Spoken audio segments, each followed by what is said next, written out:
along. Okay, as we go along, you can keep notes of your questions, and then you can also, if you would like to, you can type the questions in the Q&A or in the chat box so I can see them, and I'll address the questions when we reach a certain point.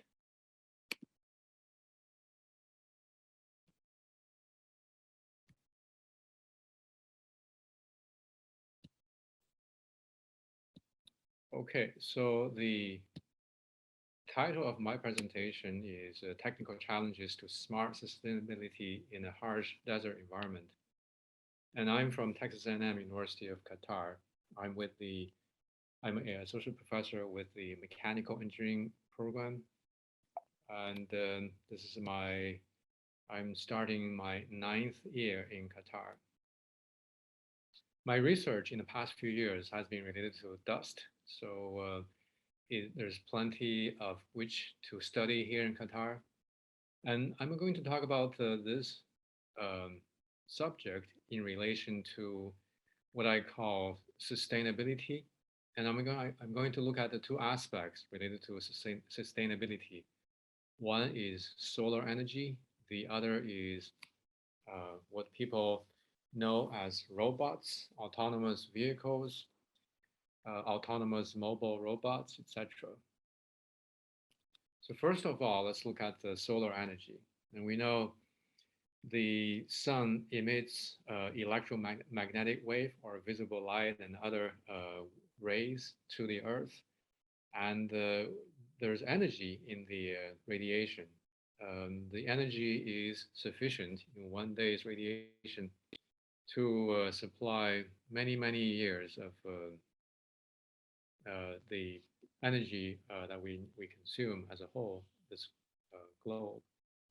So, and Qatar happens to have a lot of solar energy resources. So this first one that we're going to talk about is the 800 megawatt solar PV power plant that has been built. To my knowledge, it's almost complete. It's going to be fully online sometime soon.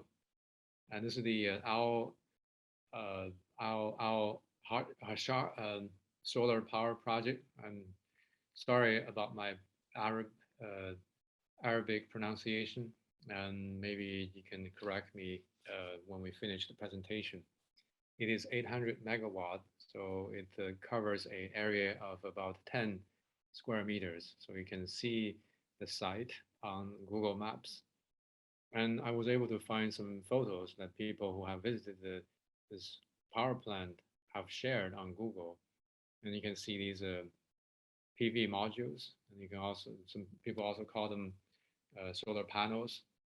And if you know a few things about the solar PV modules, you know these modules are actually mounted on a one-axis tracking frame. So the angle of the solar modules can be adjusted over a one-day period so that the module can actually be oriented to receive more sunlight compared to a fixed axis solar module. So this is the first so-called utility scale solar PV power project in Qatar.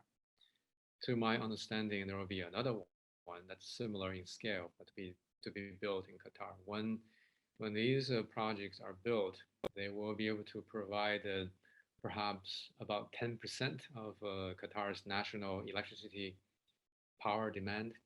And certainly the solar power generation is different than the conventional power generation that we use.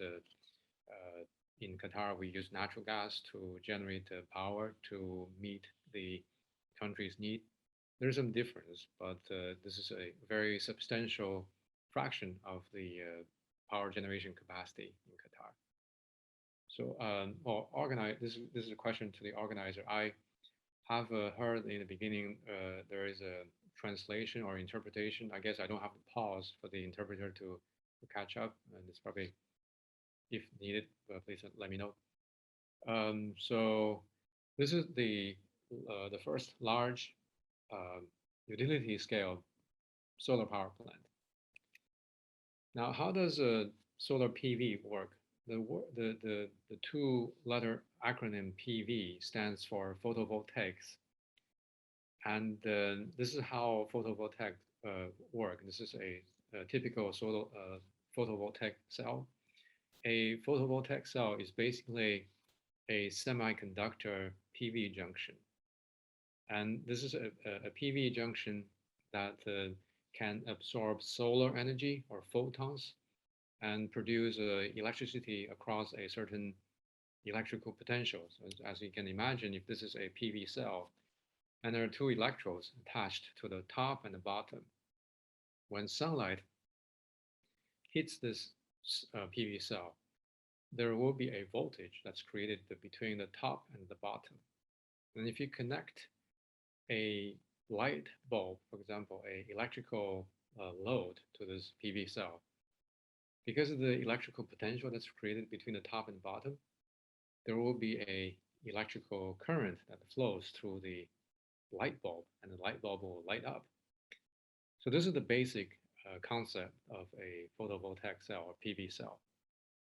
Now, a essential part for this whole thing to work is that you need to have sunlight reaching the surface of this PV cell. If for any reason the sunlight reaching the PV cell is blocked, then you will reduce the amount of electricity you can produce from this PV cell. And so in a PV module, you can see in the foreground, you have this PV, this black panel. There are many black pieces in the module. This is a module that contains many PV cells. So there are many PV cells like this in a PV module. So I mentioned sunlight needs to reach the surface of the PV cell in order for this whole thing to work. But there's a lot of things that can go to block the sunlight. And in Qatar, one of the things is dust.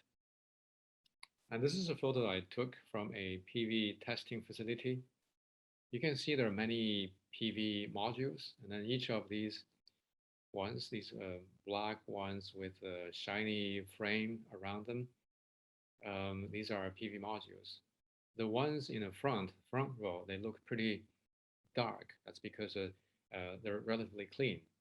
If you look further beyond the front row and you see the ones in the back rows, they all look not so dark because they have been covered with a lot of dust. So the dust actually blocks sunlight from reaching the PV cell inside the PV module. So that is the something what we call soiling loss. So this is the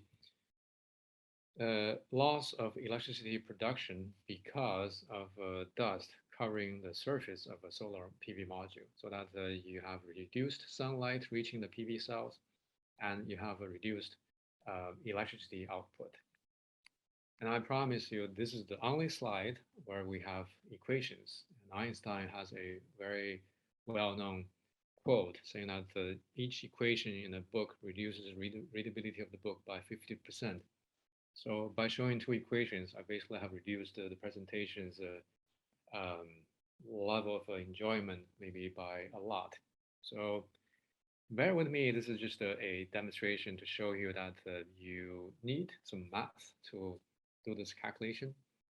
And what I want to show you is this is called a IV curve. On this right-hand side of my screen, you see a curve, and the outside-most curve is a PV curve of a clean PV module. So this basically shows you the electrical current output versus the voltage that you apply to the load of a PV module. So basically, if you don't want to dig too much into the technical concept, just know that this is how engineers measure the performance of a PV cell or PV module. And when you have a PV module that's covered in dust, you'll probably see this curve becoming the one in the middle. Okay, and then if you have a lot of dust covering this PV module, then the curve may become the one that's the lowest one. So roughly speaking, the lower the horizontal part of this curve, the greater amount of loss the PV module is suffering due to the covering of the surface by dust. Okay, and then there are ways you can quantify how much loss you're suffering. So if you're the owner of that 800 megawatt PV power plant, you'll be very, very uh, interested in this kind of thing. You'll be interested in how much loss I am suffering. So because if I lose the ability to produce electricity, I'm not making money as much as I could because you sell electricity for money. Okay, so this is a curve, a very colorful curve to show you the amount of loss that the a PV module can suffer in Qatar. Okay, so these colorful dots are basically data points showing you how a PV module is performing relative to the clean state. The higher the point, the closer it is to the clean state. When it's clean, there's nothing blocking sunlight from reaching the solar module. So you're producing electricity at full capacity. And when you're covered in dust, your capacity, your ability to produce electricity decreases. So your data point will drop in height in this chart. You can see in some cases that point, that the data point can drop to as low as 60%. That means this is the coverage of the surface is so severe by dust that the solar module is actually losing 40% of electricity production because of dust covering. And this chart shows you measurement that we have done in collaboration with our collaborator in Qatar Environment and Energy Research Institute. Researchers over there, there's a facility and you can look up on Google Maps. It's called Outdoor Test Facility. And if you are just type that down on your Google search engine, it'll show you a place that's near the Qatar National Convention Center. And then Dr. Benjamin Figgis is my longtime collaborator, along with colleagues that have worked in Kiri with him. So this is in collaboration with Kiri colleagues, but you can see we have a lot of data to show in Qatar, you could have a lot of dust covering the surface and then you would suffer a lot of loss. And we know in Qatar it does rain, even though it's not a lot of rain, but you don't need a lot of rain. In Qatar, if you on one day, if you have 2 millimeters of rain, you can actually count on the rain to clean the solar modules so that you can restore the PV module to almost full capacity in terms of electricity production capability, which is good news, but unfortunately we don't have a lot of rain. So when you don't have rain, what people have to do is you clean the PV module artificially, and by artificially you can use a mechanical cleaning method. There are many commercial companies that are making these cleaning machines. For example, this one in the middle, this Nomad, this is a company, or it originated from a research group in a university in Saudi Arabia. And then they produce this product that they named Nomad. And you also have other manufacturers. I'm not going to name all of them. If you're interested, you can look them up. And you can separate them into basically two typical approaches. These are so on the left hand side, I call them frequent or daily cleaning. These are machines that are mounted or installed dedicated to each array. And then each one array is this long strip of PV modules that are lined up in in one strip.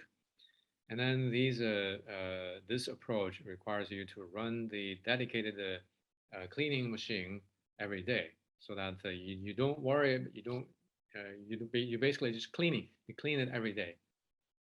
On the other hand, you could also say, that, okay, if I install one machine per array, that's a lot of money to spend.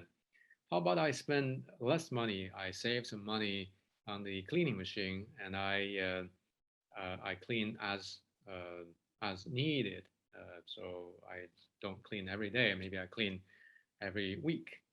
So that's a different approach. In that approach, you would have distributed cleaning machines, and maybe one machine for several rows, or even the entire solar power plant. And then you have what I call as needed clean. In that case, you have to decide how you set the criterion. What is as needed? What is it you decided it's needed? And that's a question we will address in a moment. And of course, there are many other more innovative cleaning methods, including so-called anti-dust coating. This is basically you treat the surface of the solar module in a certain way so that you hope the surface property is such that it does not attract dust as much as the regular surface. And there are people who have made many such surface coatings. But to my knowledge, none of them actually have long-term durability to sustain the claimed ability to repel dust. And in my own research, we have developed this technology that's called the electrodynamic dust shield. This requires a mechanical electrical approach to produce to implement electrodes on the surface of a PV module, and then you apply alternating current, high voltage between the electrodes, and then create a dynamic electric field so as to repel the dust. It's a very fascinating idea, and it was first implemented in space applications. So we developed the technology. We actually obtained a United States patent for this technology. Unfortunately, or let me just say that this technology does work it can reduce the soil loss by maybe by about one third, about 33%. But this technology comes with a cost. So because if you know the PV market globally is cutthroat competition. Anyone who can reduce cost of the PV module, well, let me put it this way. Anyone who cannot keep the cost low will not be able to survive in the PV manufacturing industry.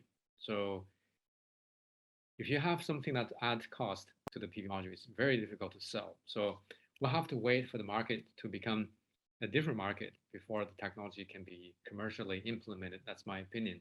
But we can talk about this. So as I mentioned in the beginning, and then if you take the approach, you clean as needed. That means you have to know how dirty is your is your solar module. So you can see this illustration on this slide. The standard method is you compare the electrical output from a dirty or soiled module to a module that's clean. You see there's difference. The difference between them is due to the loss caused by dust. So we attribute that to soiling, and we call that soiling loss. So this method, any device, any hardware or software you develop can be classified as a soiling sensor. And there's a active area of research and also business market in the solar PV power generation industry, especially for the industry in the places like Qatar, the Middle East and North Africa, or even India or South Africa, South America, like Chile, where you have desert. So now just give you some active research that we're currently working on. So we are developing a method to allow us by looking at the solar module or a sensor or in or take a photo of it, and we can tell you how much soiling you're suffering. And this is very intuitive, and you can see if I have two modules, and then one is a regular PV module, and the other one is a what I call a checkerboard module, have black and white contrast. And we utilize the black and white contrast. You can see intuitively, you probably know, if something is covered in dust, the contrast of the image of that thing will decrease over time. If it's entirely covered in dust, then you lose the contrast altogether. So by applying some clever image processing method, you can actually quantify soiling, and then you can connect that with the soiling loss of this PV module. So that's one way. So the idea this can potentially work even for the 800 megawatt solar PV power plant is that we can place such modules in the power plant like this. You can replace one of the modules with a checkerboard module, and then you just observe it. You can take a photo every day, and then you can run our method. You will know how much soiling loss your solar PV power plant is suffering, and then you can decide, okay, it's time to clean. So that's about the dust and solar energy. So I'm also going to quickly talk about autonomous vehicles, which is an area that became interested in very recently, about a year ago. And I discovered there's some very interesting things. So I found yesterday, and actually in Qatar, there's a company that actually claims to provide drone delivery. They have a website. I tried to download their app, but well, I was not able to find the app on the App Store, and I called the number and nobody answered the phone. So I wonder how they're doing. But this is a very active area, and in addition to drone, which is an unmanned air vehicle, you also have an unmanned ground vehicle, like this one. This is a company by the name Airlift. It's a local startup company, and they started doing something very interesting, and I believe they started doing this in the education city where I work to deliver food. Very interesting because I started using similar devices myself in my research, and of course you can find these robots in certain restaurants in Doha that they will bring food to you to your table. So these are all autonomous vehicles or mobile robots. They can be used outdoors or indoors. Um, so I'm going to focus on the outdoor application. So you know, it's very hot in Qatar in summer months. There's a few months it is very hot. And these autonomous unmanned ground vehicles or even the unmanned air vehicles, they will be exposed to the high temperature environment, the dusty environment, and also the humid environment. And the environment may be corrosive to electronics. The high temperature may cause the system to stop working because it's overheating if you do not design the thermal management system correctly. And the equipment may fail prematurely because of corrosion. These are all questions that you need to address. And then not all autonomous vehicle manufacturers are aware of the the demanding nature of the outdoor environment in places like Qatar. And yet we want to live in a smart city, so to speak, and then we may want to employ autonomous vehicles that we want them to run in whatever weather, whatever conditions, whichever month. So these are also challenges to, this also presents a challenge to the smart city ideas. So here's a example in the thermal management aspect. Now, this problem has been addressed in the defense defense field, because military applications require their autonomous vehicles to be able to run in very, very demanding environment. But the technology uh, may not have necessarily infiltrated into the civilian world. But as we all know, there are a lot of almost every technology we enjoy today have been initially developed for defense purpose and then gradually infiltrated into the civilian world. Now, for this conference, for this workshop, and I think this is a challenge and also represents a opportunity, which I'll talk about the opportunity. I have another workshop either tomorrow or day after tomorrow. I don't remember the day. So I'll come back on these topics.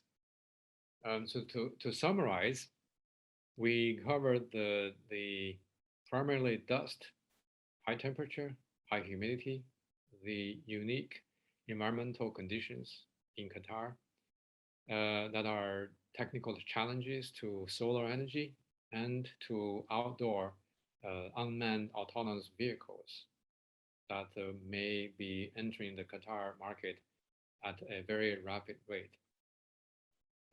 So this is not my typical presentation. I did not try to, I actually refrained from talking about my technical research. So I want you to ask questions, and hopefully the presentation is engaging enough for you to have questions and we can continue our discussion. Thank you.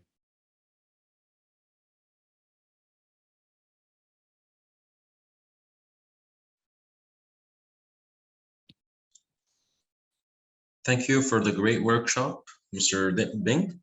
Guys, for the audience, our dear audience, I hope if you have any questions, you can go ahead and write them in the Q&A, or if you have any comments, you can write them in the chat.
Okay, well, I have a question from a anonymous attendee who said the voice was too low. Will we be able to watch the recording?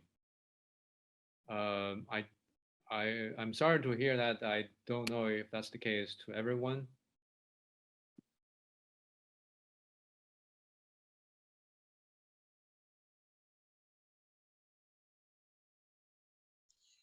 There will be a recording available after the session. All right, that's good. So for all of the audience, if there was some technical issues and someone couldn't hear Dr. Bing properly or clearly, there will be a recording available on the official website. Okay, well, here's another question, another anonymous attendee. The question is, do you think that the number of solar panels in Qatar is developing, or Qatar is developing, is enough to meet the future demand? I'm not quite sure about if I get the question. There are two ways to interpret the question. The first is whether Qatar is buying enough and installing enough solar PV modules or panels in Qatar to meet the future demand? That is a good question. I think you have to keep a balance. Now, the one challenge for solar power generation is energy storage, or the intermittent nature of solar power production, because solar power production requires the availability of sunlight. So at night, you don't have any electricity output from those solar panels. One way to get around this problem is to save the electricity somewhere when you can produce. So you produce electricity from the solar panels during the day, and you produce more than what you need during the day, and you save the extra in a place, and then you use the saved electricity at night when the solar panels are not producing. Now, one approach, very intuitively, is batteries. But batteries have limitations, and also there's the question whether batteries are sustainable, because it does require certain metals to be used. And then they also have a certain lifetime, and then there's environmental impact, etc. So in most countries, it's desirable to keep a certain percentage, or to keep certain balance between the so-called renewable energy and the fossil fuel-based power production.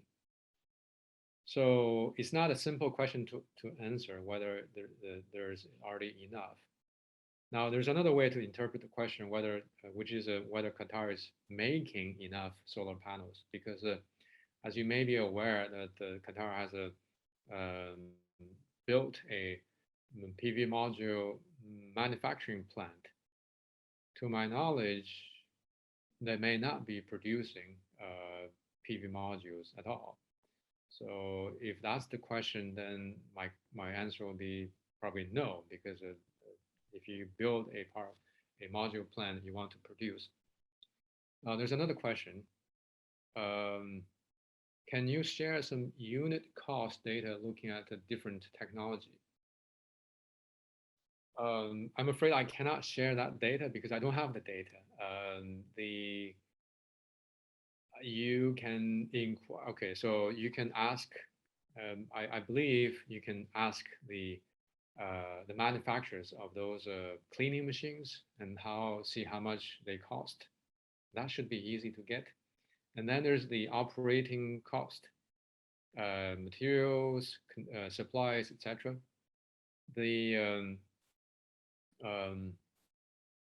There's also a long-term cost, which nobody knows. That is, how does the cleaning method impact the quality and reliability of the solar panels themselves? If is the cleaning method safe to the solar panels? If not, then you're really losing. You have to take that into consideration, because that's cost to you as well. Thank you for the great workshop once again, Dr. Bing. Our dear audience, thank you for supporting our event by attending and contributing. We hope you enjoyed the experience and received beneficial information. See you in our next workshops. Thank you, everyone.